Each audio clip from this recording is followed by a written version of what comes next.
¿Sabías que Juana de Arco fue beatificada y canonizada como Santa Juana de Arco, la joven virgen y doncella de Orleans? Es una de las figuras más evocadoras y enigmáticas de la historia. Su vida, marcada por una fe inquebrantable y un espíritu indomable, la llevó desde la humilde aldea de Domremy hasta las ardientes llamas del martirio en Rouen. Este relato detallado explora su infancia, su misión divina, su papel en la Guerra de los 100 Años y su legado imperecedero. Su historia es impactante e inspiradora, sé que te gustará e inspirará, así que te invito a que la veas hasta el final, que la compartas, te suscribas al canal y que nos des un pulgar arriba. Así que juntos comencemos. Santa Juana de Arco y su infancia en Domremy. En el corazón de la campiña francesa, en una aldea llamada Domremy, nació en 1412 una niña destinada a cambiar el destino de su nación. Hija de Jacques d'Arc e Isabelle Romé, Juana creció en un hogar campesino, aprendiendo desde temprana edad las labores del campo y la importancia de la fe cristiana. Desde niña, mostró una devoción singular, pasando horas en oración ante el altar de la iglesia local. Domremy, aunque pacífica, no estaba exenta de los estragos de la guerra. Francia se hallaba sumida en el caos de la Guerra de los 100 Años, una lucha encarnizada entre los franceses y los ingleses por la sucesión al trono. Juana escuchaba las historias de caballeros y reyes en conflicto, y en su joven corazón nacía un anhelo: ver a su patria libre de invasores.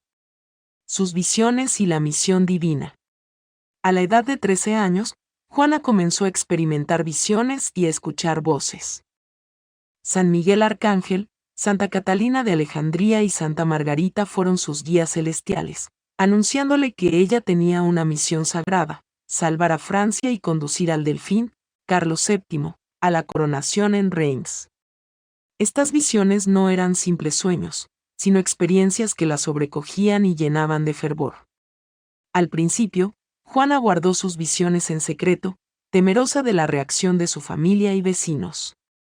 Sin embargo, con el paso del tiempo, su certeza de que Dios la había elegido para una gran empresa se hizo más fuerte.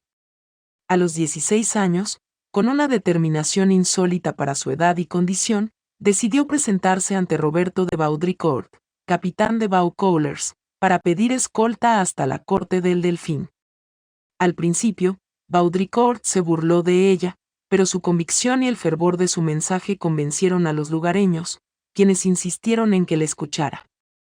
Finalmente, tras diversas pruebas de su sinceridad y conocimiento de hechos que solo alguien con una inspiración divina podría poseer, se le concedió audiencia ante el futuro rey de Francia. El encuentro con el delfín y su ascenso. Vestida con ropas masculinas y escoltada por un pequeño grupo de fieles seguidores, Juana emprendió el peligroso viaje hasta Chinon, donde se encontraba el delfín Carlos VII. La corte estaba sumida en la intriga y la desesperanza. Francia se hallaba al borde de la ruina y la legitimidad del trono de Carlos era cuestionada. Cuando Juana llegó a la corte, se dice que el delfín, para probar su autenticidad, se ocultó entre los nobles y puso a otro en su lugar. Sin embargo, la doncella lo identificó de inmediato, asegurándole que su causa era justa y que Dios la había enviado para ayudarlo. Pero su presencia no bastaba. Carlos VII, cauteloso y rodeado de consejeros escépticos, decidió someterla a una serie de pruebas para confirmar que no era una farsante ni una bruja. Fue interrogada exhaustivamente por teólogos y doctores de la Iglesia en Poitiers. La inquisición de estos sabios pretendía poner en duda su origen divino, pero Juana, con una inteligencia natural y una fe inquebrantable, respondió a todas sus preguntas con una certeza que dejó perplejos a sus jueces. No encontraron en ella herejía ni locura, más aún, sus palabras parecían infundir esperanza en aquellos que le escuchaban. Además de los exámenes teológicos, Juana fue puesta a prueba de otras maneras. Carlos le pidió que revelara un secreto que solo él conocía, algo que probaría sin lugar a dudas que era enviada por Dios. Juana susurró en su oído palabras que hicieron que el delfín palideciera. Se dice que le recordó una oración que había hecho en privado, en la que pedía una señal de Dios sobre su derecho al trono. Para despejar cualquier sospecha de que era manipulada por fuerzas oscuras, Juana fue sometida a un examen humillante y vergonzoso de su virginidad, por el obispo en turno y un séquito de sacerdotes, pues en la época se creía que las brujas tenían pactos carnales con el demonio. La doncella superó esta prueba, al revelar al obispo secretos que él solo conocía, y los eclesiásticos concluyeron que era pura y digna de confianza. Tras estos exámenes, Carlos VII, desesperado y sin opciones, le concedió el mando de un ejército. Juana, con una armadura reluciente y un estandarte que llevaba el nombre de Jesús y María, se convirtió en la esperanza de Francia. La liberación de Orleans y su papel en la guerra. La ciudad de Orleans, clave en la resistencia francesa, estaba sitiada por los ingleses. Juana, con su inquebrantable fe y valentía, lideró a las tropas en una serie de ataques estratégicos que culminaron con la liberación de la ciudad en mayo de 1429. Contra el consejo de los generales más experimentados, insistió en lanzar ofensivas directas y rápidas, sorprendiendo al enemigo. Su sola presencia inspiraba a los soldados, mientras que su estrategia audaz desmoralizaba a los ingleses. Juana de Arco llevaba un estandarte distintivo durante sus campañas militares. Según sus propias declaraciones en el juicio, su bandera era blanca y estaba adornada con la imagen de Cristo en majestad, sosteniendo el mundo, acompañado por 2 ángeles. También tenía inscritas las palabras Jesús María, que representaban su profunda devoción religiosa. Juana afirmó que prefería su estandarte sobre su espada, ya que representaba su misión divina. Su bandera ondeó en las batallas más importantes, incluida la liberación de Orleans y la coronación de Carlos VII en Reims. Las tropas francesas, revitalizadas por su liderazgo, consiguieron abrirse paso en las fortificaciones inglesas. El momento decisivo ocurrió cuando Juana, portando su estandarte, fue herida por una flecha en el hombro. En lugar de retirarse, regresó al campo de batalla tras ser vendada, lo que impulsó a sus hombres a la victoria. Desde Orleans, Juana dirigió al ejército real hacia Reims, enfrentándose y venciendo a las fuerzas inglesas en diversas batallas. Finalmente, el 17 de julio de 1429, en la majestuosa catedral de Reims, Carlos VII fue coronado rey de Francia. Juana, de pie a su lado, había cumplido la misión que Dios le había encomendado. Te aseguro que no sabías que hay una magnífica e inspiradora oración que los fieles rezan para ella.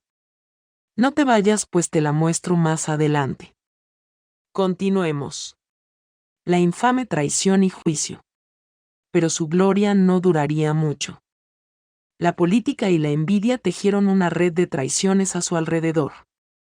Carlos VII, quien le debía su corona, comenzó a distanciarse de ella. En 1430, durante una campaña en Compiègne, Juana fue capturada por los borgoñones, aliados de los ingleses. En lugar de ser rescatada por el rey que ella había elevado al trono, fue vendida a sus enemigos. Los ingleses, deseosos de deshacerse de la doncella que había desafiado su dominio, la entregaron a la Inquisición. Su juicio, presidido por el obispo Pierre Cauchon, fue una completa e infame farsa, diseñado para condenarla por herejía. A pesar de las torturas psicológicas y las presiones, Juana se mantuvo firme en su fe y en sus visiones. Finalmente, fue declarada culpable y sentenciada a muerte. Su cruel martirio y la firmeza de su fe. El 30 de mayo de 1431, en la plaza del Mercado Viejo de Rouen, Juana de Arco fue quemada viva. Frente a cientos de parroquianos que algunos vitoreaban el triunfo sobre la lideresa enviada por Dios, y otros lloraban por la injusticia cometida y el clamor por conservar su vida. Con apenas 19 años, afrontó su destino con una serenidad sobrehumana. Sus últimas palabras fueron un grito de fe: Jesús, Jesús. Las llamas consumieron su cuerpo, pero su espíritu y su causa permanecieron intactos. El sacrificio de Juana no fue en vano.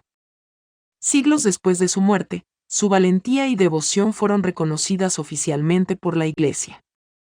En 1909, Fue beatificada por el Papa Pío X, y en 1920, el Papa Benedicto XV la canonizó, elevándola a los altares como santa.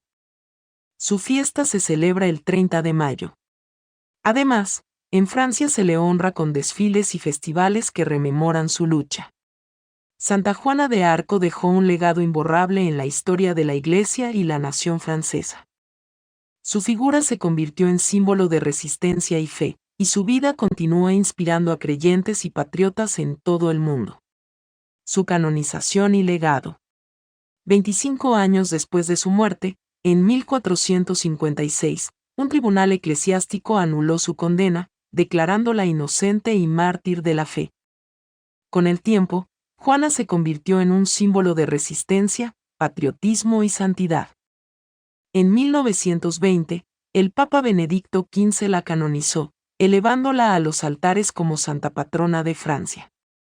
Cada año, en su honor, se celebran festividades en su pueblo natal y en toda Francia. En algunas regiones, su memoria se entrelaza con las festividades, en un reconocimiento a su valentía y entrega. Juana de Arco sigue viva en la memoria de su pueblo, en los relatos de su heroísmo y en el eco de su voz que, a través de los siglos, sigue llamando a la fe y al coraje. Pero también la memoria del delfín que la ignoró y desconoció a quien le adeudaba su trono. La increíble determinación de Santa Juana de Arco por mantener firme su fe en el designio y el fervor de un pueblo que no la olvidó. Su sacrificio ha manchado a los ingleses. Pues desde su primera visión divina hasta su último aliento siguió diciendo Jesús, Jesús, Jesús. Oración a Santa Juana de Arco. Oh Santa Juana de Arco, doncella valiente y fiel, que con firmeza seguiste la voz de Dios, guíanos en nuestro camino de fe y justicia. Tú, que no temiste a los poderosos, ni dudaste en enfrentar las pruebas más duras, enséñanos a confiar en la voluntad divina y a luchar por la verdad con humildad y fortaleza. Intercede por nosotros ante el Señor, para que podamos vencer los obstáculos de la vida, defender nuestra fe y servir a los demás con amor. Oh gloriosa mártir, que en la llama del sacrificio encontraste la gloria, inspira nuestros corazones con tu ejemplo, y ayúdanos a seguir el llamado de Dios sin temor. Amén.